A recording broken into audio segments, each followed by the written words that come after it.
Charlie Munger may be best known as Berkshire Hathaway's vice chairman, Warren Buffett's best friend, confidant, and business partner for 6.5 decades. But Munger was also a giant in his own right, a scold of corporate excess and greed who preached to a large flock of devout followers about how to get along in investing and in life. A Renaissance man, Munger modeled himself after none other than Benjamin Franklin. He studied mathematics, physics, meteorology, and engineering, all before attending Harvard Law School. He trained himself in subjects as diverse as psychology and architecture. Munger passed away at the age of 99, just 1 month shy of his 100th birthday, and 2 weeks after our last interview with him. Tonight, we bring you a look back at the wit and wisdom of Charlie Munger. Hey, Charlie, first of all, I just want to thank you for inviting us to your home today and for hosting us here. We appreciate it. Well, I hope it'll be interesting. It's certainly a peculiar example of one life. It's interesting that a man who started out to be a lawyer ended up with an identity that's more like a guru's than a lawyer's. I called you a lawyer once, and I think that was the most irritated you've ever been with me. Because that was how you started things, but you really have studied every field out there and tried to Yeah, sure. to take things from different studies and different models in life. Did you go about doing that intentionally? Of course. I could see the power of it. When did you figure it out? Well, it came naturally to me. And I was what I would call naturally arrogant. And it wasn't that good a mind. You know, I was in the top 1%, but no prodigy. So I never would have succeeded in a field that required a mind to be that of a prodigy. But it was a much better mind than ordinary people had. And I recognized that quite early, and I just played the hand I was dealt in order to get as much advantage as I could. When did you recognize that? Were you a child Very still? young. Yeah. When I was taking courses in grade school, I was often revising the textbook and the course in my head to make it more correct because I realized the professor was doing it wrong. What kind of things would you recognize that they were doing wrong? They had some crazy idea. For instance, my Latin teacher was a maladjusted woman who was a devout follower of Sigmund Freud. And I recognized that Sigmund Freud was a horse's ass when I still first read him when I was in high school. And, of course, it was an odd little boy whose Latin teacher is teaching him Freud. But she was peculiar, and so was I. And, of course, when I bought the complete writings of Sigmund Freud from the American Library. It was one big book, and I went through it very laboriously, and I realized he was a goddamn lunatic. and so I decided I wasn't going to learn that from my Latin teacher. And that's the way it is. That's what I went through all my life, trying to turn every teacher into my Latin teacher. Just a poor fellow, I hadn't quite learned to understand it right yet. Now, I didn't always succeed. I had some very unusual teachers. The best teacher I had in my life was Lon Fuller, but he was the best contracts teacher in any law school. And contracts is the best subject in every law school. At least I think it is, because it integrates so beautifully with the new doctrine of economics that came along with Adam Smith and all those people. And, of course, I could see the integration, and so could this Lon Fuller, who was a damn contracts teacher. Now, he'd been the leading contracts teacher in some other law school. That's what got him to Harvard by transfer, which was rare in those days. And also, I could see in the Harvard Law School something very interesting. When I went to the Harvard Law School, it was in the immediate aftermath of a long, long range in which 15 professors handled 1,500 graduate students. This is unheard of. Nobody had ever done anything like that. it just morphed into that system, and it did it early. And of course, when you have a system like that, it really helps to have a few big ideas that are strewn through the system that are useful, and some professor that sees it. And that's what Lon Fuller did. He really saw the whole damn. He integrated law and economics is what he did to some extent. And the reason he did is he wanted to know, why do we have these kind of contracts that so obviously make modern civilization work? And he didn't explain exactly why, but I can sort of explain why to myself after hearing Lon Fuller. Well, that's an ideal teacher. You had this idea of mental models before you got to him, though. Yes, and I just naturally came to it. But it was very much a Lon Fuller-esque thing. I was just awestruck by Lon Fuller. I have never been awestruck by any other teacher in my whole life, including some gifted mathematicians and physicists who did some remarkable things. But Fuller really he really changed my life. He almost made me a law professor. I considered being a law professor. But then I knew I'd be pretty good at it. Did you keep in touch with him for a long time after law school? I never kept in touch with him. Huh. He was so remote a figure to me that he was like Moses or something going down from the mountaintop. And I was pleased he was there for ordinary. And he'd put it all in a book. I didn't need Lon Fuller. That's the way I handled almost all my teachers. I didn't need them. And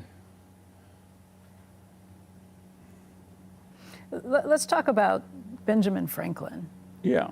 He's one of the framers of our nation. He very famously gave out very... And he was a prodigy. And he was a prodigy, and he trained himself in lots of different disciplines. Well, and he self-trained himself with like 2 years of grade school education.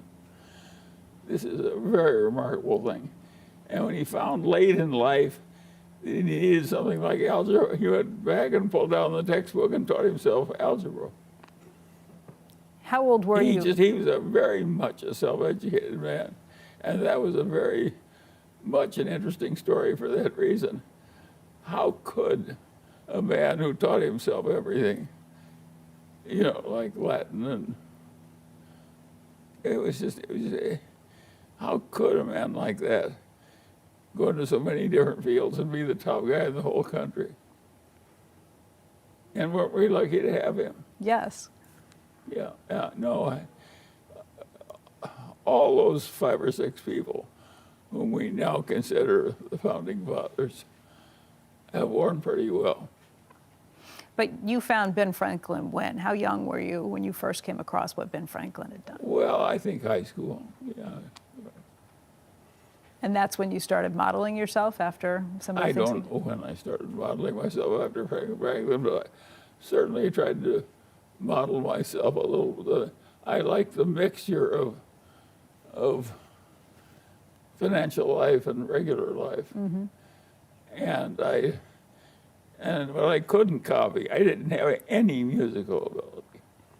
And so Franklin he played 4 different musical instruments, one of which he invented. Well, this is a lot of musical ability that God simply left out of me. And so I can't do it. So I never made any effort to imitate Franklin's musical ability. But any other ability he had, of course, I tried to imitate. You started out in college at the University of Michigan. Yes. You were young when you went there because you had skipped some time in grade school. And you went for mathematics. Why did you choose mathematics? Because I could get an A in it without doing any work. That's why I took mathematics. And then you shifted with time. Yes. You did that for a couple of years. Yes. And then World War II interrupted Yes. things. You were 17 still when Then Pearl I Harbor decided happened. that biology was not the proper science to handle a war, or geology was not the proper science to handle any war, and that obviously I had to start with physics. So I took physics. And then you focused on... Well, I didn't have to take it very much, because as soon as I'd mastered the first part of physics, I actually entered the Air Corps as a private. Right. And marched around in some field in the middle of winter and slept in a tent. And I must just say it was pretty damn unpleasant to be outside in the winter, sleeping in a tent. Look, this is the middle of November. We're in Southern California. Look at it.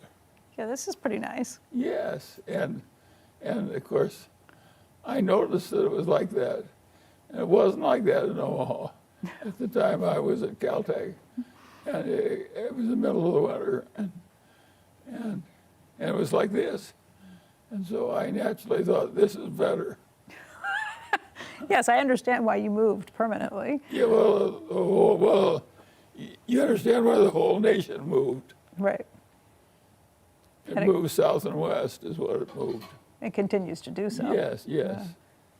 So, Charlie, you were born on the first day of 1924. You have seen a century of history. And I wonder, do you ever stop? Not only that, I lived in the aftermath of a previous century of history.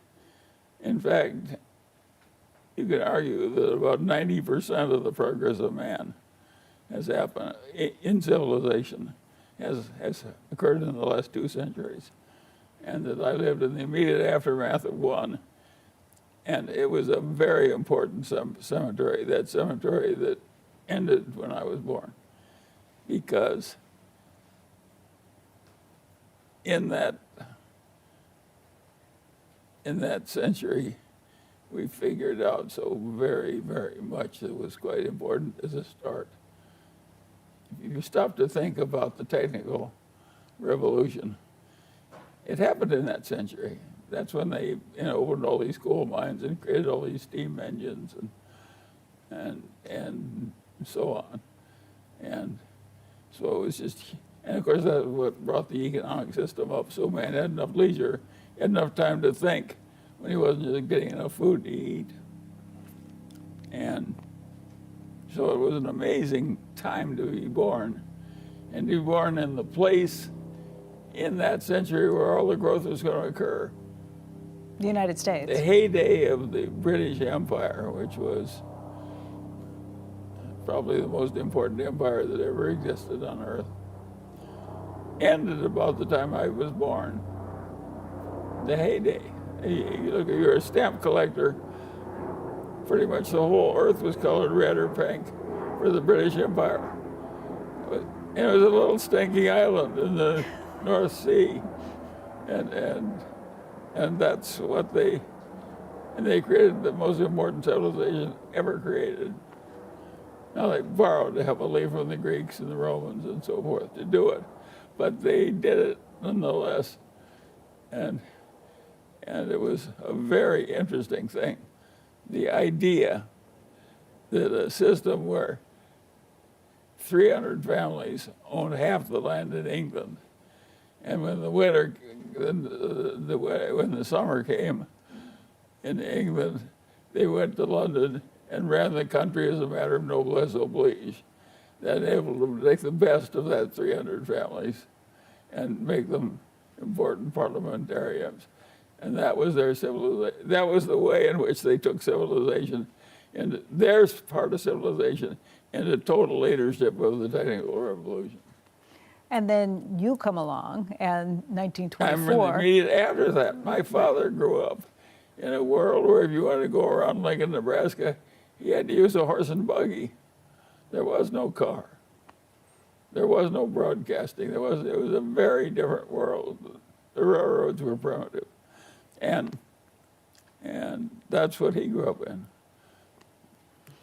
So but the last 2 centuries created almost all the growth. Before that, not everybody, but like something like 80% of all people are farmers. And what's happened over the last 100 years has been pretty remarkable, too.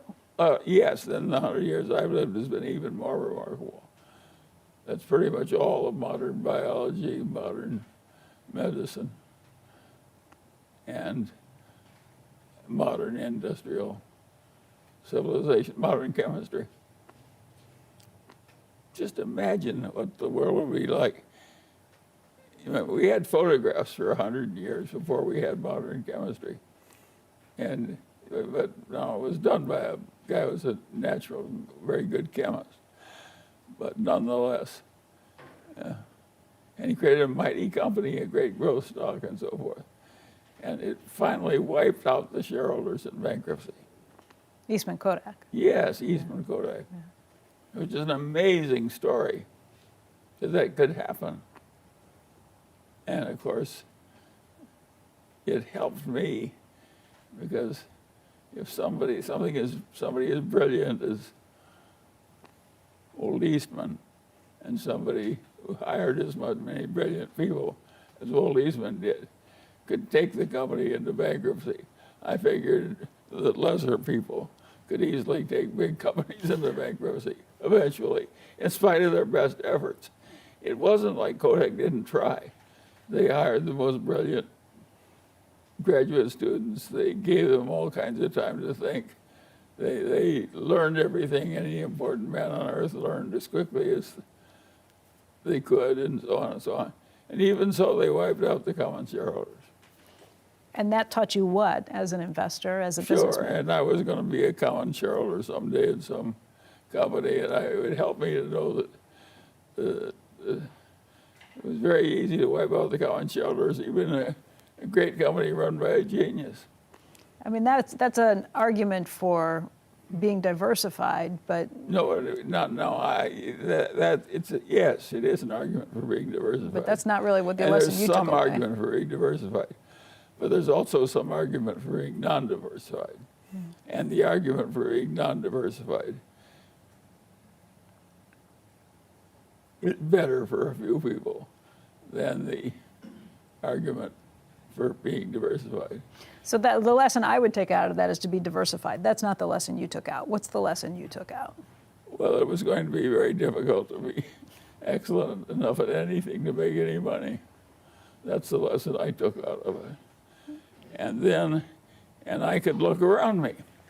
And I was lucky there too, because one of my father's two best friends was a guy named Eddie Davis Sr.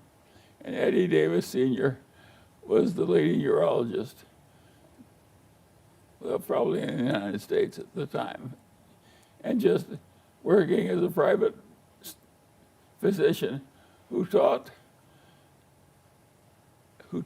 medical students urology without charging for his teaching time, because that's what doctors did in their days. They were volunteers at the medical school.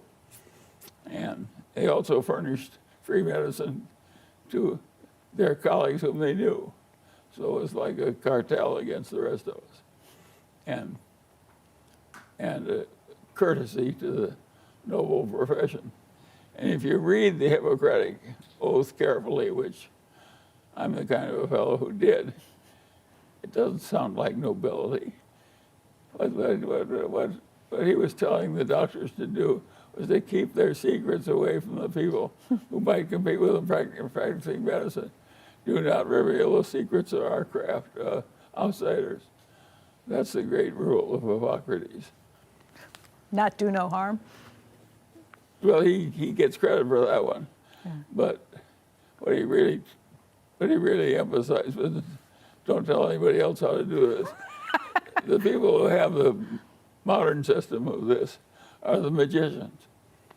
Okay. They have kind of a code of not telling the public how they're doing the tricks. Right. And for a long time, I could not understand how they turned those women back and forth into apes or panthers and so forth in Las Vegas. Right. And I could smell a panther, and I knew panther smell.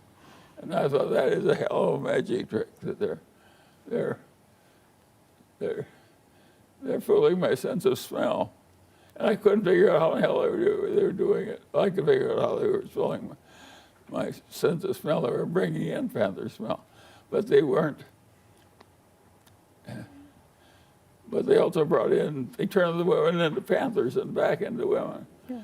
And I couldn't understand how they were doing that. And when it was finally explained to me by some guy who broke their code, like the code of Hippocrates, don't tell the outsiders our tricks. What they had is they had little slats of mirror that slid out of little slats of bamboo. And by using those little slats of mirror, for Frenchie, a button would move out. It would show you a different. Usually show you a different image. Yeah. And it was just it was a clever goddamn contrivance to fool the eye and mind of man. Mm. But you saw and smell a woman turning into a panther. I never saw that. It was a tiger more often than a panther. Yeah. But that's the way they did it. Let me ask you about the Great Depression. You were just a child then. I know your family struggled. Yeah, but I was an unusual child. Yeah. And I was curious, and I saw what was happening. And it was just clobbering my family everywhere it looked. And it wasn't a little clobber. It was a major clobber. What happened? Clobber. Well, my mother had 2 sisters, and my father had 2 sisters. And all 4 of those sons-in-law, who were my uncles, got utterly clobbered by the Great Depression. One was an architect, and the Bill just stopped building practically everything. And he finally got a job doing drafting work for the county of Los Angeles, and they paid him $108.08 per month for doing that drafting work, which was above what they would have paid an architect, but not much above.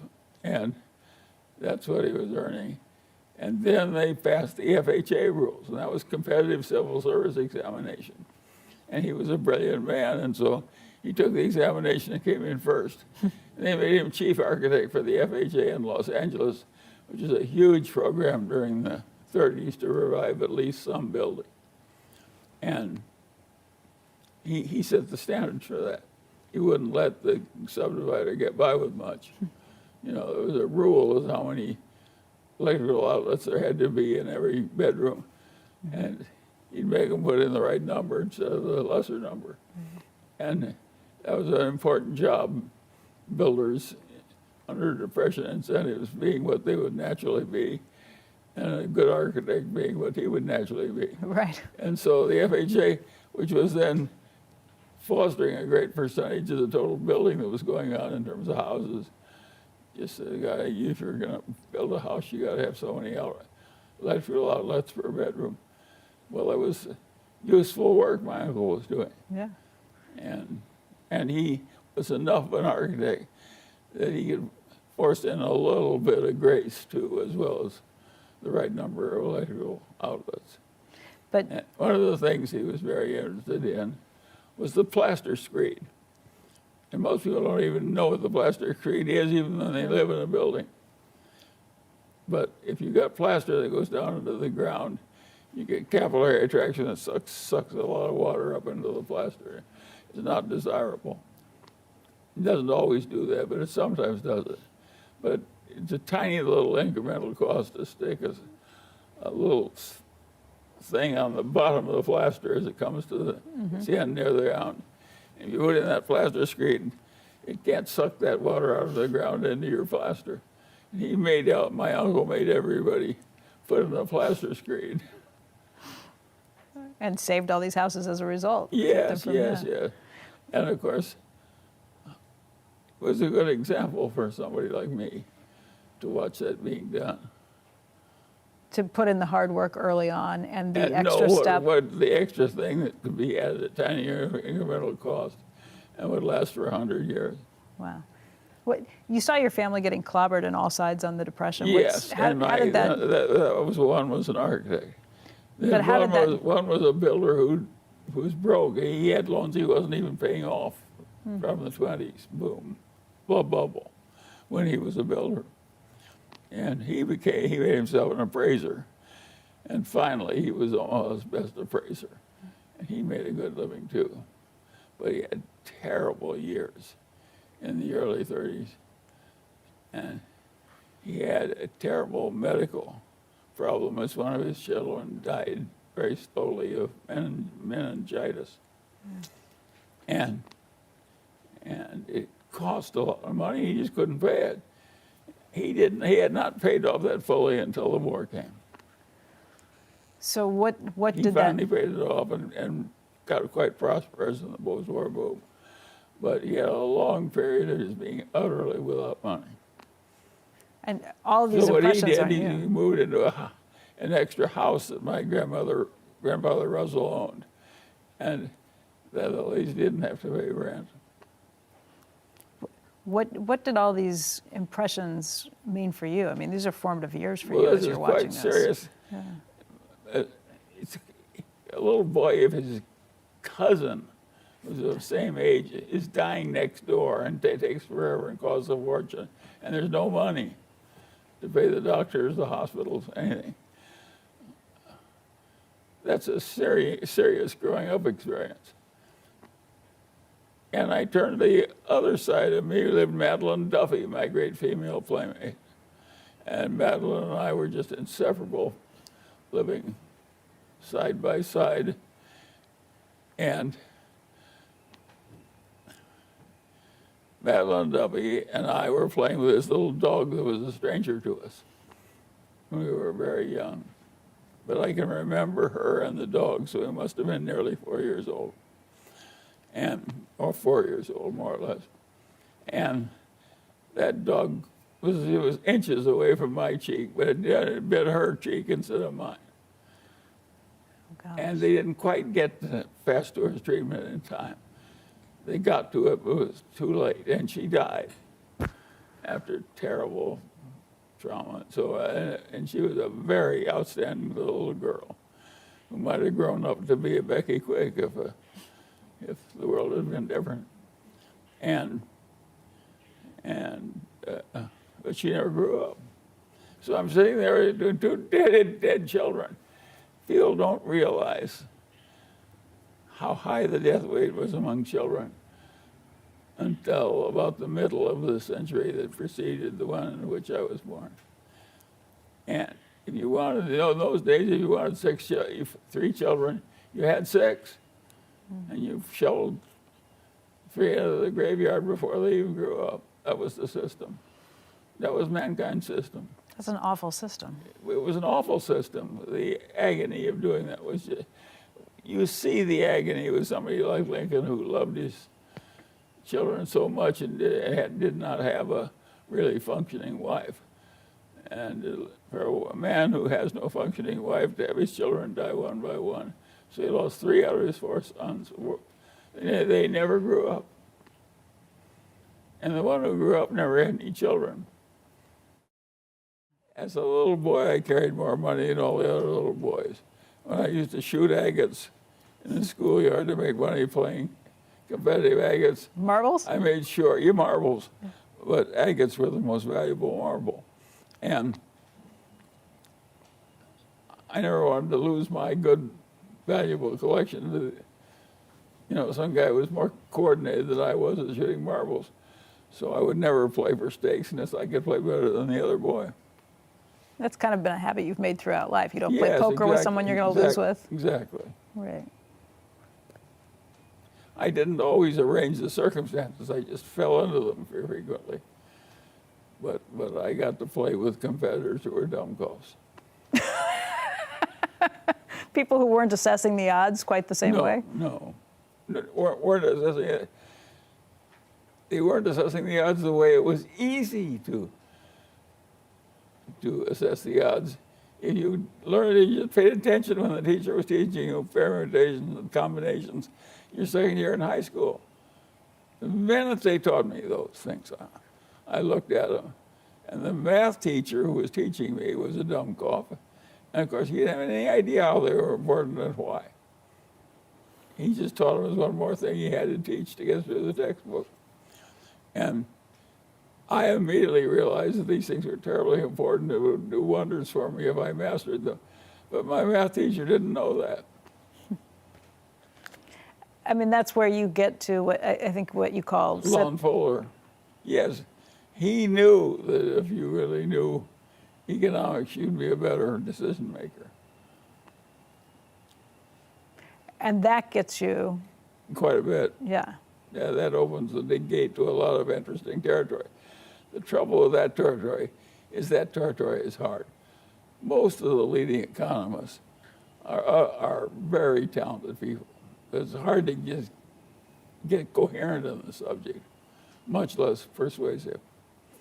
And so it's a very difficult subject. And on the other hand, there are little sub-markets where it's easy to figure out how to do well. And a lot of people figure out how to worm their way into those and stay there. A lot of what you do, though, also is picking your shots. I mean, I think you call it sit on your ass investing. Yeah, Where sure. you wait for the big fat pitches to come in. You don't do a lot over time because That's correct. you don't want taxes to whittle down or anything else along the way. No. And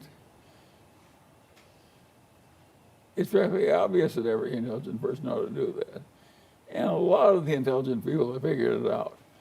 If you go into the decisions that the teaching profession makes with its IRA money and its pension money, where it gets any choice, a lot of it is indexed and a lot of it is invested in shrewd investments held for a long time. So a lot of what I do is being done now, and that wasn't true when I was young. I couldn't just look at somebody else and see some. I saw some people who'd gotten rich by holding a few good things. So you think it's harder to make money now? Well, that's a very interesting question, and it's a very important question. And of course it's harder. It's so much harder you can't believe it. The people that have found it harder are the people that made Warren so rich. Ben Graham and his colleague Dodd in a damn adjunct course at Columbia. And by the way, Graham was invited into 3 different economic departments at Columbia on the full tenure track and turned them down. He was that good at literature and math and so forth. Both, which is rare. And Ben Graham was interesting. Ben Graham was polymathic, like the Davises, a different way. And the same thing, also somewhat musical. And something of a dancer. He liked to dance well. Something left out of me. And at any rate, what Ben Graham did that was so interesting is that he taught that you should find a few good things and stay with them for a very long time. But a long time to him was a few years. It wasn't a few decades. And he did that for like 40 or 50 years in a little investment partnership with incentives and so on. And his investors, who were by and large not very rich, did very well with him. After he got his share, they got a good cut that was higher than what other people got after fees. And so he delivered a valuable product. And he taught you got into things, it could be a lousy business, but they were cheap enough, they're still all right if they had enough assets per share. So you're getting at least twice as many assets as you were paying for. And he just floated around for the best available stuff among companies, good and bad. Yeah. That was his system. And he had worked for 50 years. His clients had good returns. Well, after he became so famous, partly with the help of Warren Buffett and Warren Buffett's success, everybody tried to do the same thing.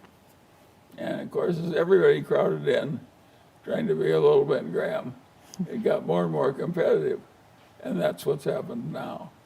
And the low-hanging fruit that Ben Graham has a lot of because of the Great Depression has gone away.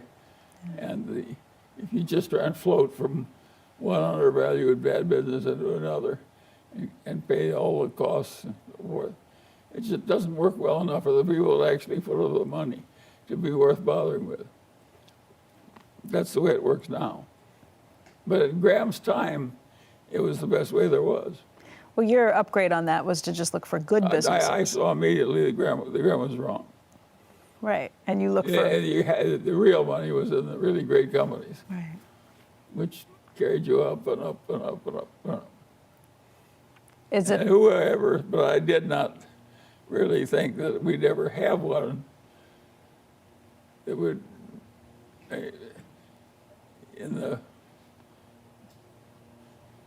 just so many hundreds of billions in Berkshire. I did not anticipate when Warren and I were starting with our little piddly start that we'd ever get to 100 billion, much less several hundred billion.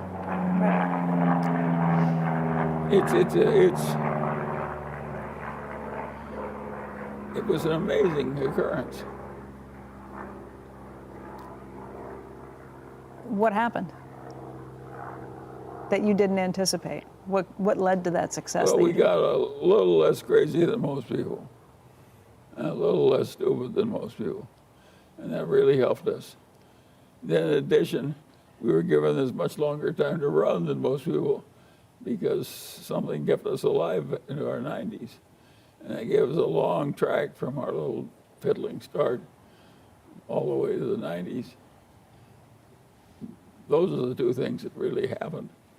And of course, we wised up over time. We got into better and better companies, and we understood more and more of the bad things that could happen to you and how easy they could creep in. And we avoided them even more assiduously when we were old than we did when we were young. And it all worked.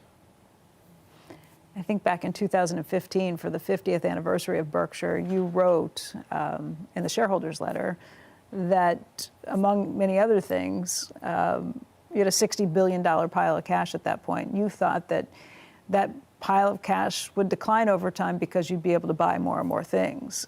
Now you've got almost $160 billion in cash. Is there an opportunity for a really big purchase with that? And do you think you'll see one? Well, of course, there's an opportunity for a purchase a lot bigger that people can make who don't have us 160. We have $160 billion in cash, plus a great credit rating we deserve. And who in the hell has that? Not very many. Yes, but what it's going to be, I can't tell you. It can't be anything too small, because it doesn't matter how good it is. We're of a size now, or too small just doesn't move the needle very much. So we need something big to come along and use up all our cash and some borrowing. But who's more likely to find something than a guy who has $160 billion in cash, plus a long history of buying bargains? I don't think it's hopeless. It may have to be done by some different people. You know that the next time we may not be able just to squeeze a little more lemon juice out of the old lemons. We may be able to, we may have to squeeze some new lemons, meaning new people may have to make the decisions. But who can make them better than somebody that has watched the early process all through all those years and seen how well it works, and who starts with a little legacy of $160 billion of cash? So you're talking about Greg Abel, Ajit Jain. Yes, Ted and Todd. Or somebody not yet identified. Yeah. The main trick that Berkshire shows is the power of what I call the Wooden effect. And Wooden was the most famous basketball coach of the whole era. And you figure out what the hell he really did, which of course somebody like Warren and me, we just automatically do it. He concentrated about 90% of the playing time in 7 players, and everybody else was just a sparring partner for the people. And that turned out a great system for winning at basketball, because you identified your best player and concentrated so much of the playing time on your best player. And more playing creates better. You learn by playing in a way you can never learn just by shooting practice baskets. And so he concentrated all his playing time on his best players. Simple idea. That's what Berkshire did. Of course, it worked better, and everybody's learned it. You've talked about... Everybody would know it automatically if it were just a little more obvious. If all of us had to make a living backing people in chess tournaments where there's very little revenue to pay anybody anything, we'd all recognize we have to get into the top 7 players or something like that, or have no chance of winning, chess tournaments. Yeah. And everybody would be trying to play the wooden style to get the bet. But in investment picking, people think anybody can learn it who just goes to Harvard or Columbia or something. And of course, anybody can't learn it. It's like chess or mechanical ability or a lot of other abilities. It's somebody who does it a lot and has a natural aptitude for it, who's the outlier, who gets the big results. And that's what happens in the investment world. Just a few outliers make the money. Now, we've also created a whole lot of people who get the reputation of being geniuses, who run venture capital funds and so forth, and who do pretty well for themselves because they get paid so outlandishly. But they don't really get, the bottom 80% of the people who invest in venture capital would be better off if they didn't even look at it. So they're just The people who stumbled into Sequoia in the right year were different. They got a long run when Sequoia didn't try and grow. And they got the advantage of milking Sequoia. But that was rare. Nowadays, everything is quite different. I do not think venture capital will win in the future the way Sequoia once did. And I don't think Sequoia will win in the future the way Sequoia once did. It's too hard. It's too damned hard. Meaning that they were... There's too much failure, difficulty, accident in the world. It's really hard to have a stretch like Sequoia has had as an investment firm. Now everybody thinks if they sort of copy the method, they'll get the result. And of course, it's like competing with John Wooden's example. You can compete in John Wooden's example while you in fact do something else, which is what they're doing. Mm-hmm. And of course, but they're not going to get something else. They're going to get lousy results, not Wooden results. Yeah. You talked about some of the joy you found with some of the investments Berkshire's made along the way. I think Washington Post was a great one. Who doesn't like to happily enjoy extreme success accumulated with people who are extremely admirable? That's what Warren and I have gotten to do. Yeah. Well, of course that's a lot of fun. And a lot of the people at Sequoia have had a lot of fun because they've done a lot of similar things. What, besides the Washington Post, though, which is one you mentioned in a 1995 speech as being one of the best investments ever, what other investments have been some of your favorites? I'm thinking of maybe a BYD or a Costco. Well, they've all been favorites, but again, BYD is a good lesson.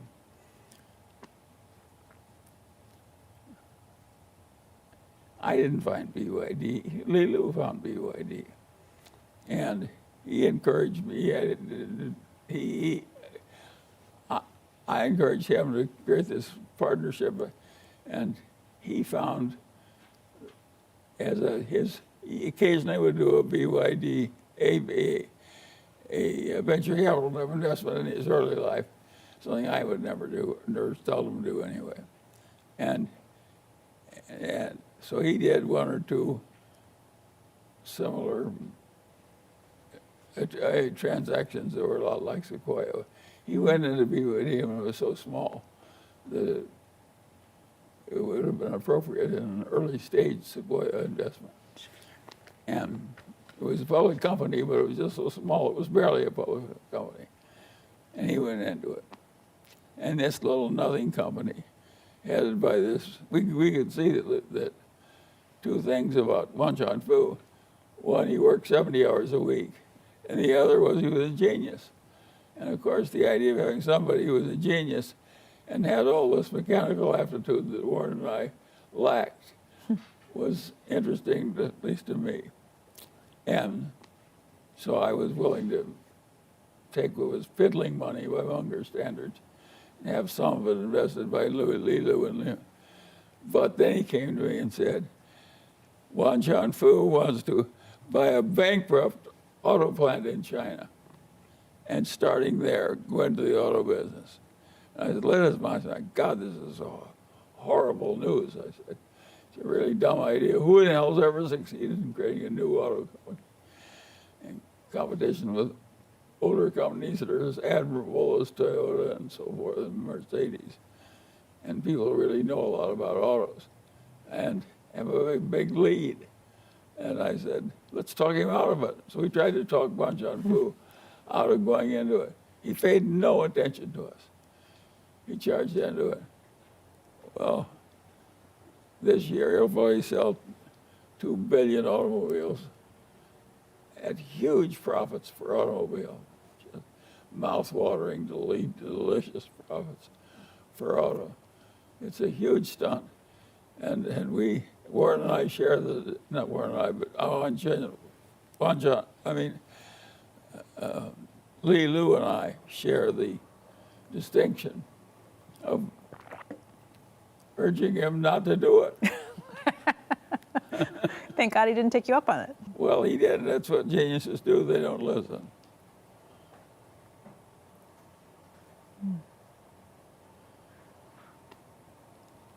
And it's just amazing what he's done. Of course, he's been lucky, but all the great records are partly work, partly talent, and partly luck. That's what you'd expect to win. Well, with this many people in the game of investment, of course the big winners are going to be people who get luck and who get work and talent and luck.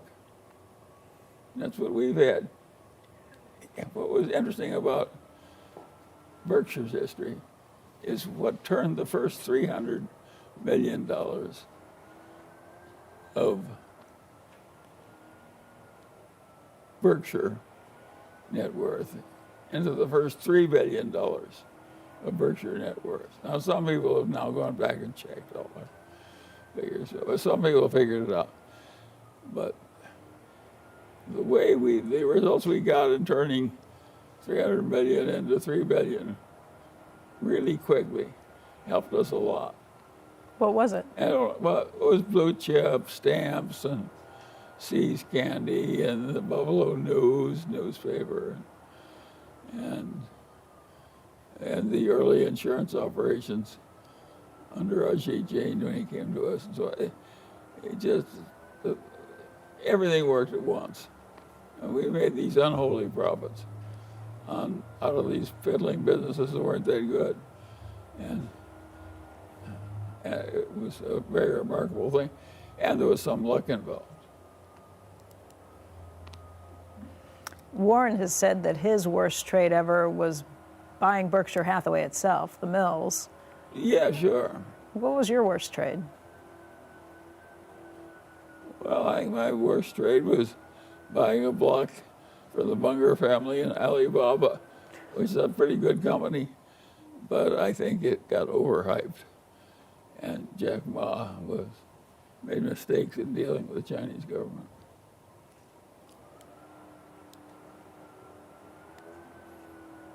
I had some everybody has some bad ones. Yeah. You have an off day. The greatest tennis player goes out there someday to the center court and has a bad day. It happens. I think people learn more from their mistakes sometimes than and their bad days even. Yeah. Yes. Yeah. But what really is knowing you can have a very bad day. Do not live your life in such a fashion that a bad day can kill you. Mm-hmm. Which means what when it comes to investing? Making sure you don't use leverage? Well, they aim for the fences. It's like a hitter at baseball who tries to hit a home run on every pitch. Yeah. The great home hitters do not remotely swing at every pitch. That's halfway good. They wait for one that they can really handle.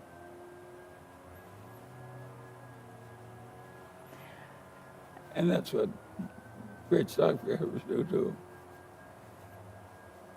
How do you know? Because I know leverage has always been something that you guys have shied away from, using too much leverage in situations. But you're also... Well, yes, but it wasn't like we didn't use any. Mm-hmm. Insurance float gave us some leverage. That's why we went into it. Right.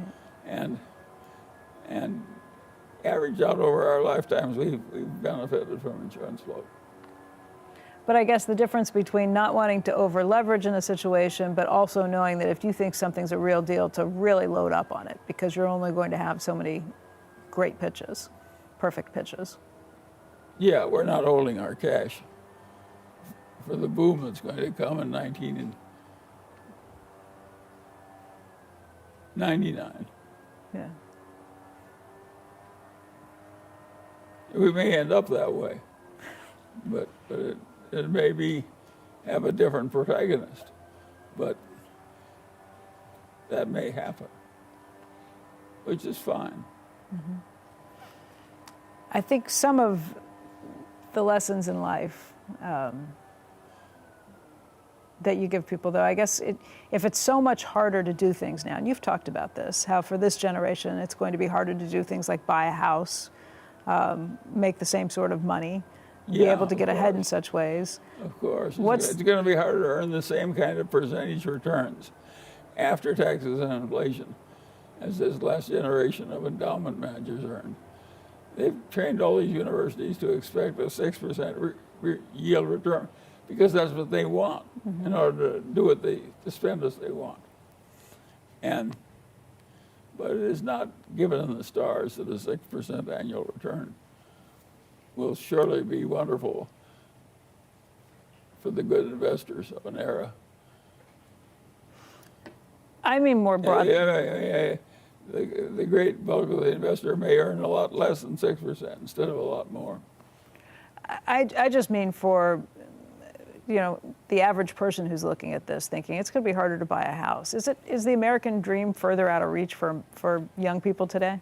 Well, for some it is and for some it isn't. There also was never a place where anybody who got a degree in computer science got a salary, a cash bonus, and a block of cheap stock every year for free, just floating in. And sometimes in a very good company. And there are more companies like that are offering benefits like that to people that are just starting out in computer science. So in some sense, it's easier. So for some people, it's easier. There'll always be something in a rich civilization that's a little better than other people get, as well as a little worse. And all these people prospering today in computer science are in the right place, and they're prospering more. Charlie, let's talk a little bit about bureaucracies, because you have duly noted the problems with bureaucracies, whether it be a big company, whether it be the government. Have I ever? Right. So how would you fix some of the bloated bureaucracies out there? Let's start with the federal government. That comes in my too hard pile. I can't tell you how to do that. That would be really hard, because you got the problem of A, figuring it out, and B, getting it done. And to solve both those problems that is really climbing it's like picking the high peak on Everest and saying, I'll waltz up there in a day, You aren't going to waltz up there. It takes several days to do. There was a presidential candidate who recently said that his solution for that would just be to fire everybody in the federal government whose Social Security number ends with an odd number. Does that sound like a good way to fix it?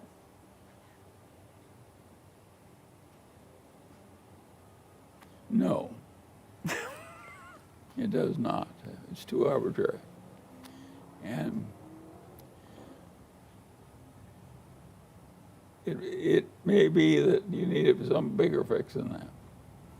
And it may be you're never going to get it, too. It may be that it's just something like old age that we're never going to get rid of.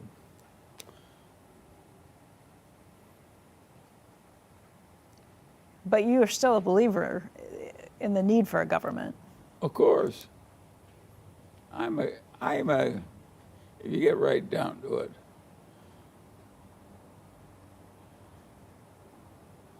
what I am is a lover of the progress of civilization. That turns me on. Oddly enough, the man whose name I bear, my father's father and my father's mother, both thought exactly the same way. And the great moral book, they took me to church in the Presbyterian church and all that, but in Sunday school to take on lessons and all that. But when they really wanted to teach me something which turned them on, it was the legend of Robinson Crusoe, created by Daniel Defoe. They just loved that guy creating a little English civilization on a goddamn vacant island. And that he could do it if he worked at it. And that, of course, that was the lesson they were trying to teach the grandchildren. And I was so amused by it. I could see immediately what they were trying to do. And I could see immediately they were right. Of course, even if you're given a goddamn desert island, you turn it into a civilization if you can. Civilization is important. I accepted all those moral lessons.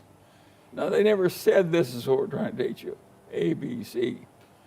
But they did make me read Robinson Crusoe, not just every week, but every night. Before I went to bed, I got a little dose of Robinson Crusoe. When I was a little tiny boy, and of course it was good for me. And of course, I never got over it. I'm still following Robinson Crusoe's method of going at life. That's what I did. I imitated Robinson Crusoe. My grandfather's teaching worked. That was a funny way to raise grandchildren.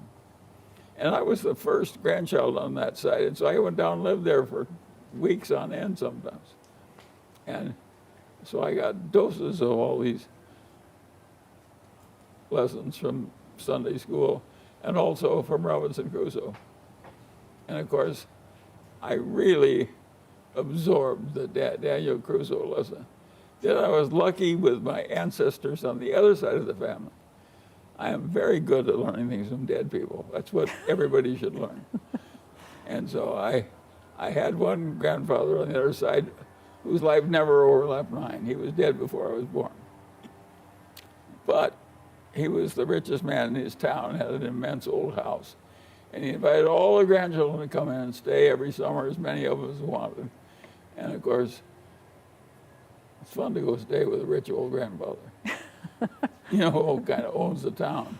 Yeah. And he was the majority owner of the main bank. And armies of grandchildren. And the old man had been a pioneer. He'd come there as a pioneer and lost all his money in some bank failure in the East. So from absolute nothing as a pioneer in Iowa, he had eventually made himself the richest man in his town and so forth. And he lived to be an old man, as you can imagine. And what he loved to do was talk about the hard old days of living in a sod house, which is a cave. You moved into a cave in the winter. How many people want to raise two little children in a cave? You can imagine yourself doing it? No. In Iowa winter, living in a cave with two little children. Well, that's what he gave his wife in marriage. And they, from that poor start, ended up with this huge success. And by the standards of his time and place.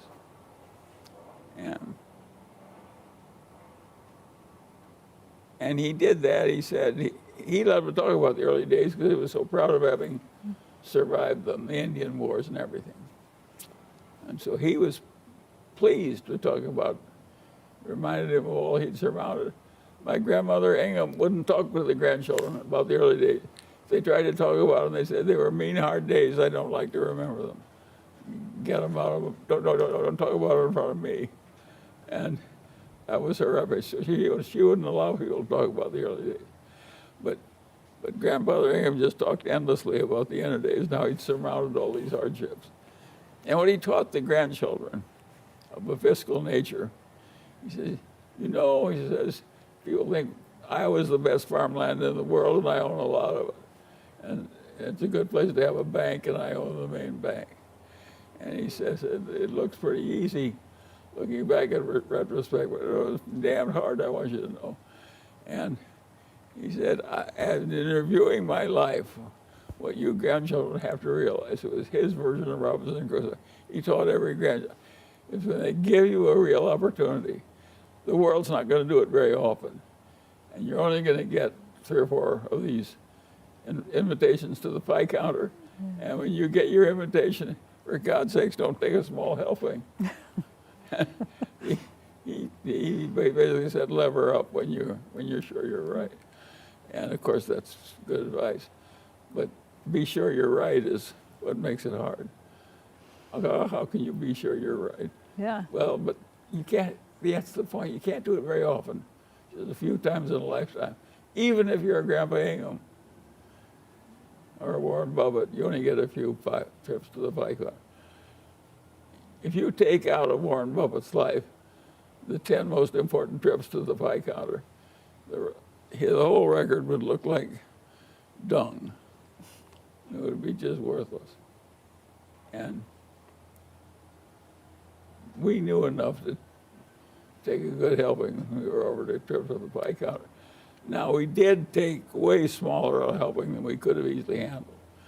Berkshire could easily be worth twice what it is now, and the extra risk we would have taken would have been practically nothing. All we had to do was use a little more leverage that was easily available. In hindsight, you're glad you didn't?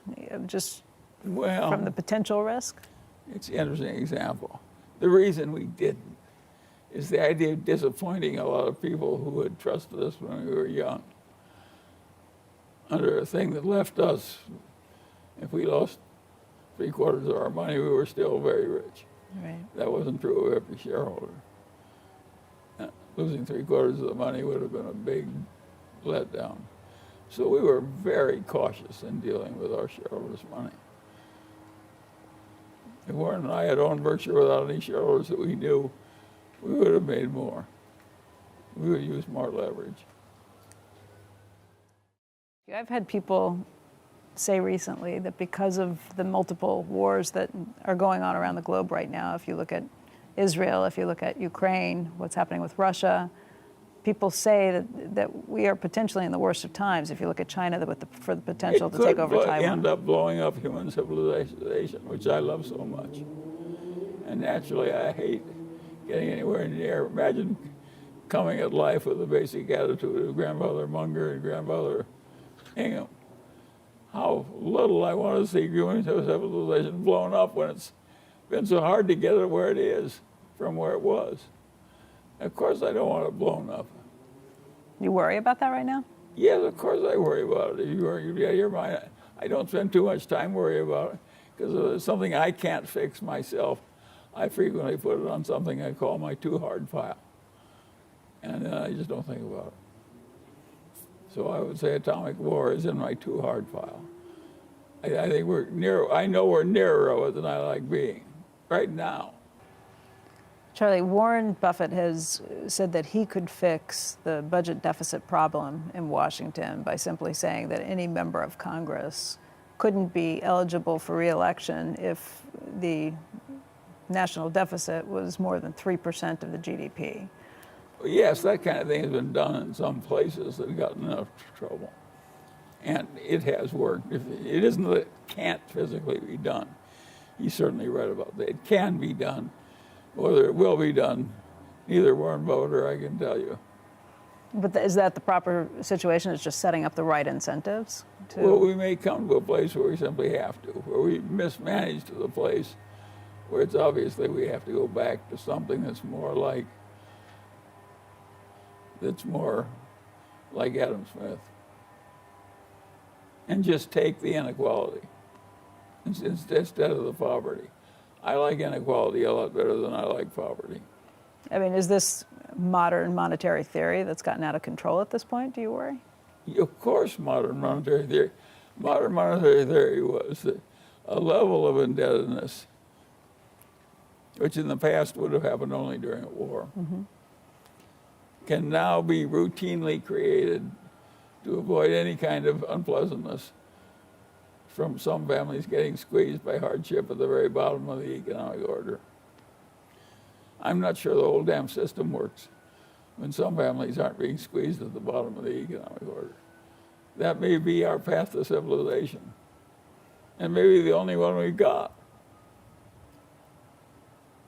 In that case, we just have to be financially responsible whether it feels good or not, even whether it works well or not on a temporary basis. And maybe we just have to do it. And that may come, by the way. I mean, the most recent news is that there was an 87% increase in the U.S. cost for borrowing money over the last year. Interest rates are high, Yeah, but they've not, come down to ridiculously low levels. I was going to say they're high, but not high historically. Well, talking economically, Yeah. when the English console didn't lose purchasing power way back in the 1800s, early, 2.5%. Where did we get the idea that every endowment should get 5%? 5% real, 2 or 3% inflation. That was written in the stars. I do not think it's written in the stars. We may have to do something so unpleasant that it looks like we're bringing back. Well, when the Chinese said to the Russian peasants, "Earn your own grain by farming your own farm," and if it fails, it's your problem, not mine. Which is what they said. That was a hardship lesson at the time. It happened to work. It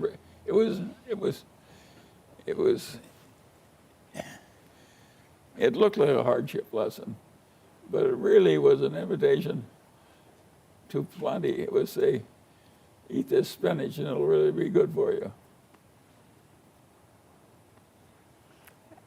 It's capitalism, and you've said all along that capitalism is the best system. Well, it works. If I like your little medallion and you like my $7 wristwatch, and we trade them, I may think your little medallion is worth X, and you may think my little wristwatch is worth $7. And we may work out some kind of a trade, but they just, well, if yours is worth $1,000 and mine is worth $1,000, we both made $1,000. Right. Because that's the way we value them, and this voluntary exchange doesn't cost the government anything. The GDP just goes up by $1,000, and I just think it stays. I'll exchange my watch for your medallion, and there's nothing else that will do that except capitalism, and do it automatically. You need capitalism plus somebody that creates a sound currency that uses a medium of exchange. When you got those two things, now you and I can have a simple system of exchanging watches for medallions. And we both want to do it. It's something we can do. And it's just, that was the stuff that somebody like Ron Fuller, he was interested in that stuff. And in seeking out to make his own work more meaningful, he tried to understand it. And I could see him struggling with it. And it was early in the history of economics as a discipline when this was going on. Now the main ideas had been discovered. But the main ideas had not been discovered in the law schools. I mean, Lon Fuller was one of the very few people who had some vague understanding of how economics interwove with law.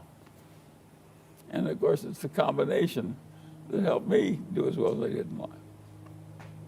You've said that proper incentive structure should be set up for public policy too, that you have to think about it very carefully. If you want to go into public policy, you should go in and think about what the end results are going to be from some of your actions that you take. Once you get in the business of saying, to make it fairer, so that the hardships of life are more widely distributed. You can call it fairer, or you can call it more generous. Mm-hmm. But either way, they mean the same thing. They want the hardships of life to be mitigated for some people. That means other people can sell things to the government that they use in helping unfortunate people. And people have a different idea about the government. They think it's mildly cheating the government's all right. It's a big, dumb bureaucracy. They're engaged in manipulating us so they can live well. Of course, we can finagle a little so we can live well. And therefore, it's okay to cheat the government. And the cheating of the government is so extreme. If I could just wave a wand and take all the cheating out of the workman's comp system, who can not be in favor of the workman's comp system? Yeah. It says if you're injured in course of doing your job that makes you a living and feeds your children, and now you can't function for a while, the government will lift down and give you a lifting hand. That's why they created compulsory workman's comp insurance, because it just seemed unfair that some people got so utterly clobbered by things that weren't their fault. And yet that wonderful system, it is rife with fraud. They puff their injuries up so they can get time off. They puff their injuries up so they can have extra cash. They puff their injuries up so they can get permanent disability pay. And they have doctors and lawyers that help them do it. I mean, mislead the government in unfair fairness. So that in an effort to cure an unfairness, we may find that there are whole areas where the way human nature works, we have to endure more hardship and the unfairness that comes with it. The ordinary rich person who talks that way is talking because he wants to hold all his wealth and make the disparity between his wealth and the ordinary people get greater and greater. That's his ambition. But it doesn't work that he gets what he wants. The ordinary outcome for the well-to-do families is they go back to the mean. If you looked at somebody as rich as the Rockefellers, and that was really rich by the standards of ordinary human beings, even the Rockefellers will eventually go back to the mean. Pretty close anyway. It just happens. There's a lot of misfortune out there, that both fiscal and other kinds, and it takes it down one after another. Henry Ford and John D. Rockefeller were the richest people in the world when you were born in 1924. Today it's Elon Musk. Is it just new people who come through with the system? I don't regard Elon Musk as truly that rich, because I don't think it's sure that everything he's working on can work. I think he can get his ass handled to him in all those. I would not invest in Elon Musk's autos myself. But you've been impressed by what he's built. Yes, well, who cannot? Again, that's another lesson. What is the lesson of Elon Musk? The Musk is, it's always somebody who has a perfectly ridiculous amount of money. It almost always has an element of luck in it. He's been quite lucky in what he's picked to double down, double down, double down. And then he's used leverage so much that he's doubled down right to the edge of extinction, maybe 2 or 3 times. How many people can go to the edge of extinction without stepping into it? Well, he's done it 3 times. Maybe he's got 6 more in him, I don't know. I put Elon Musk in a pile. I never bet against him, and I never bet with him. As far as I'm concerned, he doesn't exist. My life works better if I treat the world as though he didn't exist.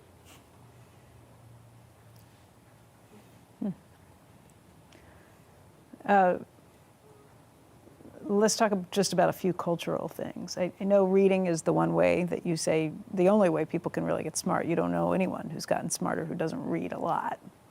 Well, yes, even the fiction of the world, which includes a good deal of the Bible and Shakespeare and the great novels and all that stuff. The people were good at painting pictures and painting and telling stories, and people learn best when they learn a story. It looks more like a piece of a life, a story. So it works. What are you reading right now? Well, and now my life is, people know I'm a nut on books, and they kind of like Poor Charlie's Almanac or something. Yeah. So what do? They send me books, gifts. So I get so many books in this house as gifts that I no longer buy books. I just select from those that people give me. And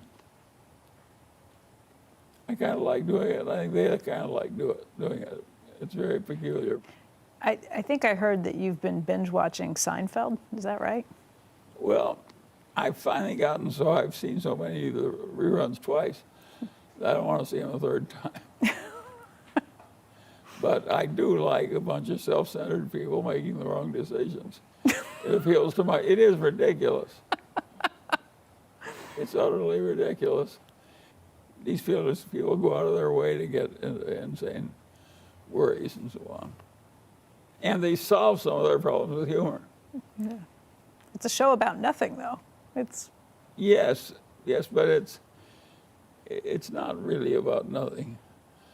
It's about the humor of life being used to make life endurable. By kidding one another, which is what they're doing, because they're really kidding the audience, they are amusing us all. In thinking about age, a lot of companies are getting rid of mandatory retirement ages. Boards are getting rid of a lot of those mandatory retirements. But there are questions right now about whether Joe Biden or Donald Trump are too old to be president at 81 and 77 years old. Well, it may be true that everyone in America is too old to be president. It may be just too hard a job the way things have worked out. Maybe this is like my cousin's meningitis. Maybe it's just a hand too tough to play. Maybe you're not going to be allowed to play it out. We don't know. You mean the age factor, or? No, I'm talking about the atomic war. The atomic war, just the idea of being president at all. Yeah. If you've got a big ruin of smoking country, it's not much fun being president. So that is something that really, you can say you set it aside and it's not worth worrying about, but. I don't spend much time on it because I can't fix it. Right. It goes into my too hard pile. Even if I had all the power, I couldn't fix it. If you gave me the power to write all the laws of the world, I would sit down, even if it happened today, and try and help you write those laws. I would think it was the most important thing that mankind could possibly do, because there's a lot of laws that are stupid and cause bad results. And if you know what they are, well, you could just eliminate the ones you didn't like and put in ones that would help. And I think somebody like Warren, who naturally thinks the way I do on this issue, he'd be quite happy making laws for the whole United States. And you would too? Yeah. I'd feel it was my duty to try too. What would be the first to go, or the first to get written in? Well, there are all kinds of things. Where the fraud just gets too much, I think you just have to take it out. But there are whole professions that go out. And there's whole half professions that goes out. Half the chiropractic profession should go out. Should not exist. Chiropractors. Chiropractors, yeah. Yeah, it's horseshit. Because? It's not true. It's not going to help you. And I should say you're somebody who was chairman at a hospital as well, so you've seen a lot of this up close. Yeah, chiropractors to try and do things they couldn't help. You've seen that with Modern medicine doesn't really allow it. A chiropractor's license does not allow you to practice medicine. I can't give Becky Quick penicillin because I'm a chiropractor. Right. But I could if I were a doctor. Right. What else would you take on? Well, I think taking the fraud out is also important. How can a whole lot of fraud be a good thing? Yeah. And almost everybody has known that. And the early legislators made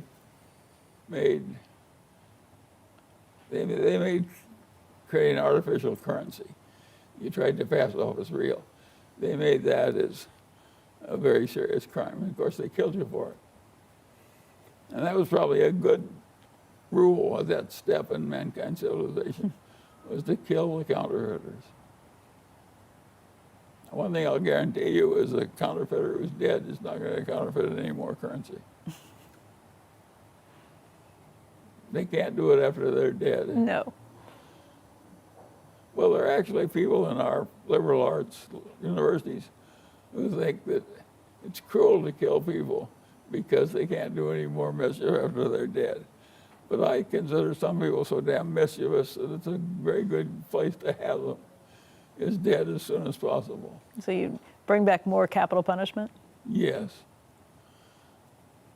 I might have less in some places and more in others, but I'm sure I would. There's an article that just came out about Oregon, which decriminalized all of illegal drugs, and is now rethinking that decriminalization because of what it has led to. They thought by offering people help to cure their addictions, that would be enough to offset it. What they've found instead is that they have places that are overrun with drug users on the streets, making it very difficult to live. A mess. Yeah. Yeah, of course that's true, and that's the kind of problem you run into. The great rulers are people like Lee Kuan Yew and Lon Fuller. And Lee Kuan Yew, he said, figure out what works and do it. That was his sole message. Figure out what works and do it. And of course, mathematically that translates figure out what doesn't work and avoid it. Right. And both rules are correct. And you have to get it right, or as close to right as human beings can get it right. Part of the advice that you give people in life is pretty basic stuff, but if you follow it, it's really excellent advice. I think your first one is have low expectations. The second one is have a good sense of humor. And the third one is surround yourself with the love of friends and family, obviously. Yeah, sure. I have a hard time thinking of a time when you set your expectations low, though. Yeah, well, I did. How so? Well, let me give you an example. It's perfect.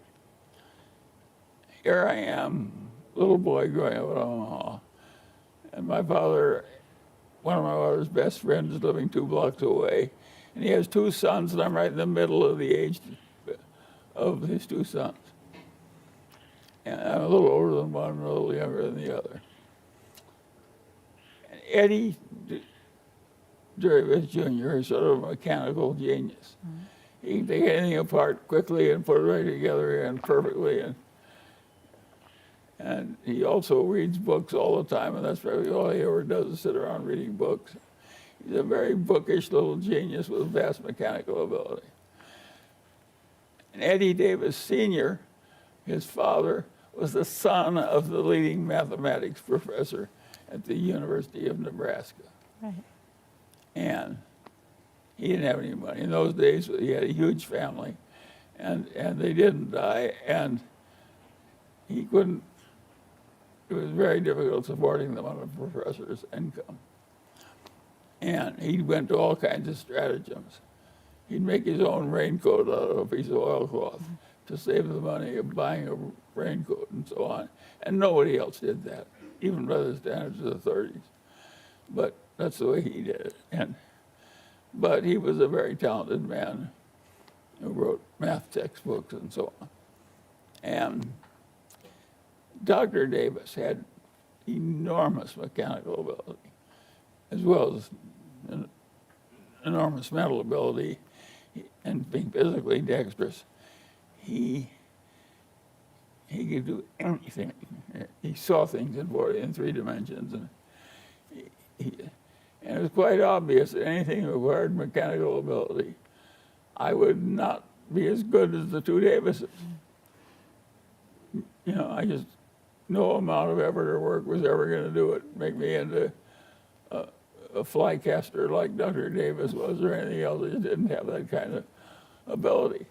And so I decided to stay the hell out of businesses where I would compete with people like Eddie Davis Jr. and Eddie Davis Sr. in their strong suit.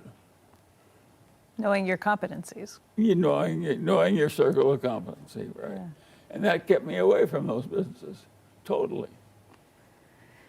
But part of your advice in life, I think, is to understand that change comes with life and adapt to it. And it's something I think about a lot in my own struggles with life. Everybody knows that. I could have done a lot better if I'd been a little smarter, a little quicker. What are you talking about? You've had success in everything you've done in life. What would you like to do differently? I might have had multiple trillions instead of multiple billions. Do you sit around thinking about this? What would you have done differently? Yes, I do think about it. Yes, I think a lot about what I nearly missed by being just not quite smart enough or hardworking enough. What would you have changed if you could go back and look at the last 100 years? Of course, it would be a cinch to go back and do it, knowing what was going to happen now. Yeah. I would be the richest man on earth. Well, what did you miss? What was there something where you zigged where you could have started earlier, for one thing, and I would have compounded longer, and I would have compounded better. So saved even more. And of course, I would have ended up richer. I was going to live to be 100 years old. And I constantly am aware of the facts that I basically screwed up. Given the hand I dealt, I could have done a lot better, quite easily done a lot better. But you are not somebody who spends a lot of money on yourself. We're sitting here in a beautiful house, but this is a house that you lived in for 70 years. I know. You could have moved and spent more. Warren's lived in his house for about 60 years. Yeah. We're similar.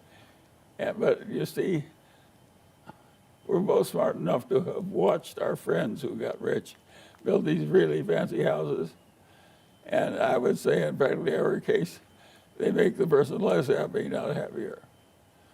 How so? Having a basic house really helps you.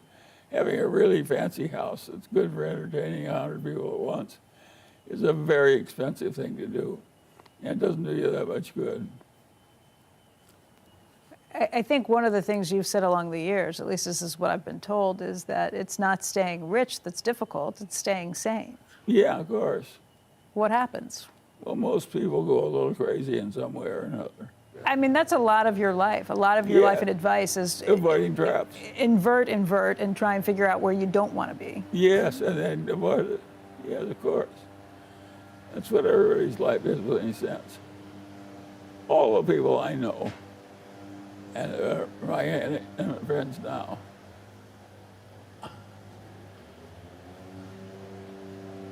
they never would have become alcoholics. It was too dangerous. They don't get near it if it takes that many fine people into deep trouble. Yeah. I knew quite a people, having lived so long and have scattered around through different activities. And I bumped into a lot of different people.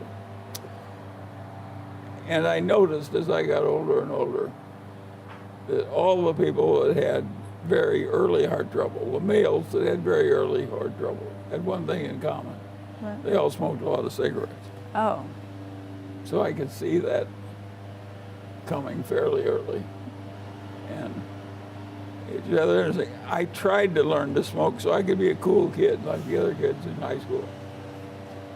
I tried to ruin my life, but it nauseated me. And so I said, the hell with this. People have lured me into a goddamn thing. You gotta get nauseated by learning to do it. And I said, I'm not interested enough in going through a lot of nausea. But I want to smoke, so I just didn't smoke. Now, you did drink from time to time, right? Yeah, sure, but I didn't. Again, I was, and I even drank to excess a few times, but I was always, there were enough alcoholics and near alcoholics in my own family to make me worry about liquor. Yeah. And so I was always very cautious about drinking liquor. Now, I did occasionally get drunk and throw up. That gave me the nausea, which enabled me to give up liquor. Do you still drink? I mean, living to 100, everybody wants to know what's the secret. What is the secret for you? What did you conscientiously I don't know the secret. Yeah. I avoided the standard ways of failing because my game in life was always to avoid all standard ways of failing. Mm-hmm. You teach me the wrong way to play poker and I will avoid it. You teach me the wrong way to do something else, I will avoid it. And of course I have avoided a lot because I'm so cautious. But you do things you like you'll eat peanut brittle or yes, doesn't matter that much. Okay. I drink Diet Coke. Yeah. I'm sure Diet Coke shortens my life a little. But I don't give a damn if the last week of lying there unconscious goes away. It's only the good part of life I want anyway. You know, there are all of these billionaires now, Silicon Valley types, who are trying to do anything they can to extend life, crazy things. They find they've got a family full of Parkinson's. And of course I watched my mother and my sister die of Parkinson's disease. And so I'm familiar with that one. Yeah. That's a very unpleasant thing. I do not like the last month of Parkinson's disease. Yeah. I've seen it up close. Yeah. It's no fun for the people in it. It's no fun for the people around them. It's no fun at all. And Diet Coke may be helping me skip it. Who knows? It's helping me skip the last month, not the first month. There are some new ways that people think that they can extend life, though. And one of the crazier things I've heard is this idea of doing a blood transfusion with younger people, so you get younger blood. I mean, there's some Silicon Valley types that are doing that was those things. crazy. You got to remember that the practice of medicine in my father's boyhood was a charlatan's profession. People learned to make a living at it, and they gradually learned a few things they could do to help the patients. But basically, they did a lot of nonsensical things. If other people want to know what the best way to live is, you would just tell them, avoid the crazy things, avoid the things that take you down. Yes. Avoid crazy at all costs. Crazy is way more common than you think. It's easy to slip into crazy. Just avoid it, avoid it, avoid it. Of course. I think another thing you've said is whatever you are, wealth and age will make you more so. Yeah, sure. You've given away a lot of your money. Yeah, but not like Warren. More than half of the Munger money has already been passed to the descendants. So I've made exactly the opposite. It was a smaller amount of money, but I made exactly the opposite decision for the majority of our money. The majority of his money he gave away. And now he didn't exactly give it away. It goes to Buffett foundations to go on for another 100 years. That's not exactly giving it. It's not exactly like wasting it. It's having some significance.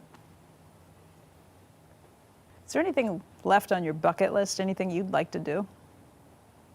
Well, that's an interesting question. I am so old and weak compared to what I was when I was 96 that I no longer want to catch a 200-pound tuna. It's just too goddamn much work. To get it in takes too much physical strength. So I don't know why I would have paid any amount to get you 200-pound tuna when I was younger and never caught one. And now if given the opportunity, I would just decline going. I won't even go out after them. There are things you give up with time. And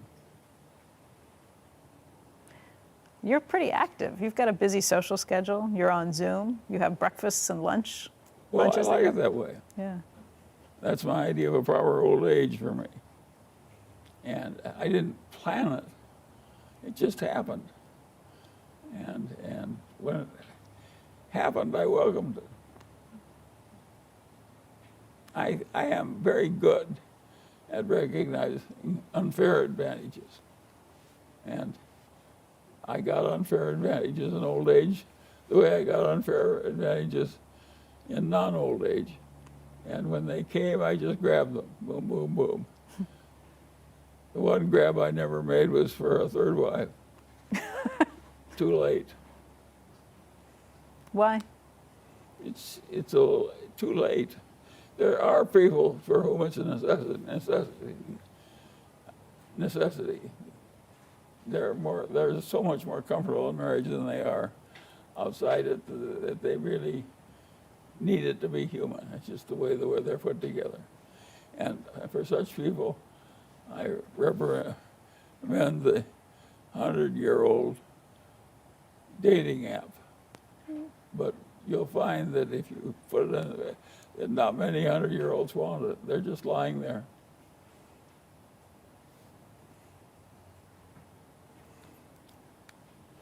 Your partnership with Nancy, your second wife. Yeah, so it was a 52-year-old marriage. Yeah. It's a long marriage. It is. And she got to live it all the way to 86, which is a long life. And now there are some tough stretches, but most lives have some tough stretches. Yeah. And hers came very near the end. I mean, Charlie, people probably look at you and think you're incredibly wealthy. You've had all these great opportunities and things that have happened in your life, but you've struggled too. Of course, everybody struggles. The iron rule of life is everybody struggles. I try and think back of what the toughest moments might have been and how you got through some of those. And I mean, well, we all know how to get through them. The great philosophers of realism are also the great philosophers of what I call soldiering through. If you soldier through, you can get through almost anything. And it's your only option. You can't bring back the dead, you can't cure the dying child, you can't do all kinds of things. You have to soldier through, and you just somehow you soldier through. If you have to walk through the streets crying for a few hours a day, it's part of soldiering through. Go ahead and cry away, but you can't quit. You can cry all right, but you can't quit. you've had time in your life when you've done that? Sure. I cried all the time when my first child died, but I knew I couldn't change the fate. In those days, the fatality with childhood leukemia was 100%. That was your son. That's Penny. gone away now. Now the cure rate is way up in the 90s, and it's an amazing development. Think of how much pleasure it's given me to watch the cure rate for leukemia. What mankind civilization did was soldier through those tough years that took away my cousin Tommy from meningitis, and took away my son Teddy from leukemia. Imagine pretty well fixing that disease for families who came into life later. It's a huge achievement. You can see why I like civilization. To me, civilization is what man has done over the last 2 centuries. and it's been a good thing to watch.